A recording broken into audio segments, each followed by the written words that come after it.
2 days after the massacre, the city of Orlando is trying to return to some sense of normalcy, yet many people are realizing some things will never be the same. CBS 4's Joan is in Orlando with more on how the city is coming together. Pop, pop, pop, pop, pop. That firecrackers. It's another day of waiting for Juan Antonetti, waiting to get his car back. He was at the Pulse nightclub on the patio Sunday morning when the shooter, Omar Mateen, began firing. I think I was hearing screaming, running. I was hearing gunshots. Like, it was a lot, to be honest, it was a lot. Antonetti hid under a table until police rescued him. He says he knew half of the 49 people who died in the massacre. Coming to a club that you always been, hanging out, chilling with your friend, like family, and notice that that day you were gonna get killed.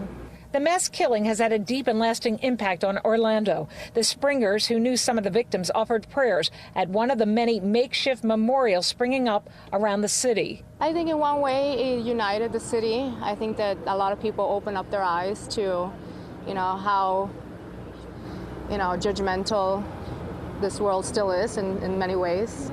And I think that a lot of changes are going to be happening for the better because of this. Bringing care packages. They're bringing hot food, cold food, toiletries, sunscreen for the people that are waiting outside the hospital, waiting outside the crime scene. At the LGBT Center, an avalanche of donations continue to pour in.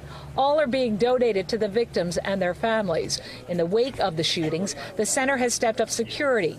Police are offering their assistance. Board member Rob DeBedico, a regular at the nightclub, says he is not surprised at published reports that the shooter may have had gay leadings. Of the motive here, I don't feel that this was ISIS related.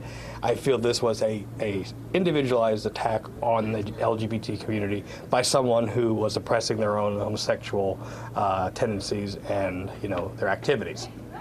And there's already been some talk about what should happen to the club in the aftermath of this horrible tragedy. Some people feel it should be torn down.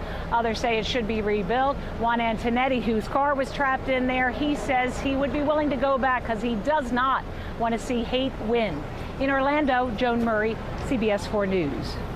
And our coverage of the massacre in Orlando and the response here in South Florida and worldwide continues online at cbsmiami.com.